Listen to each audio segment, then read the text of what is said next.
Ladies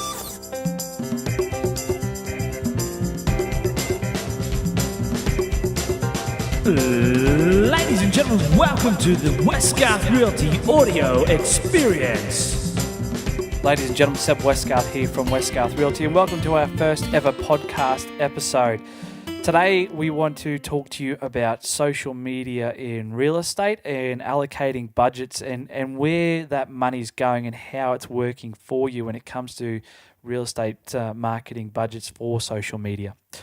So I'm basically going to focus on Facebook today, and the reason is because that's where most of the effective marketing happens when we're paying. So I really sort of wanted to explain the back end of Facebook and how we make that money that you're putting towards that budget sort of really work for you. What we're seeing at the moment with Facebook is that the algorithms for content are favoring video. Now, we as real estate agents are essentially your content creators. So at Westgarth Realty, we've sort of really tried to focus on creating really engaging content and something that is basically going to get an end user to either share, comment, like. Facebook looks at those sorts of things and goes, well, this is appealing to our users, we should push this a little bit harder. So it's important for us to ensure that the content we're creating is engaging. And what we've typically seen as of late is that stories versus selling an actual product is working a lot better for us. So when we used to typically do a video, we would focus on features of the home, explain the list of the features of the home, and that's typically what you see as a whole throughout the sort of real estate industry. Recently, we've steered clear of that, and we've started to try and find the story aspect of a home. The advantage of doing that is basically if we land in front of a potential client and we generate a story around a product, they may not actually be interested in that particular product, but they will get value out of that story. So for them, the likelihood of them becoming engaged with that particular post is a lot higher than, here's a 3-bedroom home, or they might only be interested in a 4-bedroom home. So for them, it's straight away not interested. But if we've created a story around the home and they've gone, hey, this is actually kind of cool, let's investigate it further. We've given them options to click through to our website, but it also allows them to feel like they can share that with that particular video or post with someone else who could potentially be interested in that story as well. So it's creating engagement and getting that word spread about that particular post. When we talk about budgets in Facebook, we are basically looking at trying to direct that particular product to a market that we already know is going to be engaged with that product.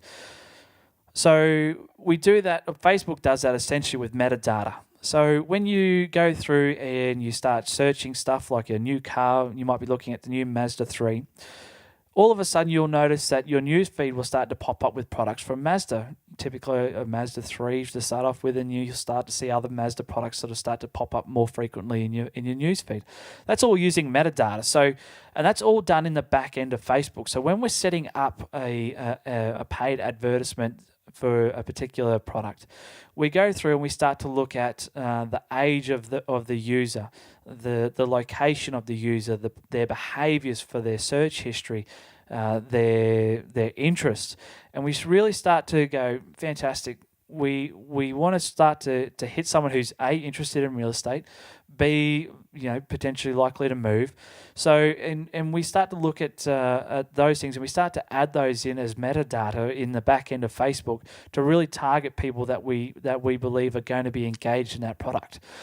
The advantage of that is that if they're engaged in that product, then the likelihood of them being sharing that product with someone else they know or liking or commenting to help spread the word of that product really works in your favor as well, because the more engaged they are with that particular post, the more Facebook will push it in front of other people with similar interest. So for us, that's sort of where we spend our time, is sort of watching those analytics and ensuring that we are relevant to that user to encourage engagement. Facebook give you a relevant score, and the relevant score is a number between 1 and 10. So you get that after you've hit a reach of 500, a paid reach of 500. So for us, if we start to drop below a 7, we start to go, hold on a second here, we're missing our target market. We're getting people who are sort of landing in a newsfeed, they're not engaging with the product. So we start to go through and we look at who is actually engaging and what market's actually sort of getting it. And we start to make adjustments after that as well. So if we're not getting the engagement, we know we've made a mistake and we've got to start changing who we're sending this product to and try and get it to someone who's going to engage with it to keep it relevant in the land of Facebook. So that's how the money side of things is done with Facebook, and that's basically when we're allocating a budget to social media marketing, where it's going. We've also been using other platforms as well. We've been using Instagram as well as Snapchat. Instagram's a social platform based around imagery. So we're looking at high quality sort of photography and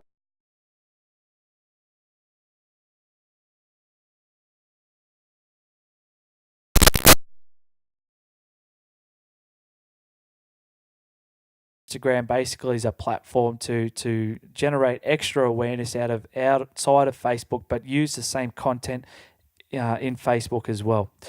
Snapchat is the other big one that I'm using at the moment, and I really love Snapchat for my locational awareness. What I'll do typically is before an open home, I'll send out a little Snapchat to people who follow me on Snapchat, and I go, hey, I'm just about to go and do an open home, for example, at 49 Plant Street in Richmond Hill, which is where I currently am. And people who sort of see that will comment on that particular post. And the ones that I get frequently is, hey, mate, I just noticed you're around the corner. How long are you there for? Do you mind if I pop around and have a look? So I really sort of use Snapchat more as a locational awareness tool. And it's sort of a last minute sort of thing so it's fresh in people's minds. The best part about Snapchat as well is that posts are only they're only up for 24 hours, so they're not sort of clogging up people's lives.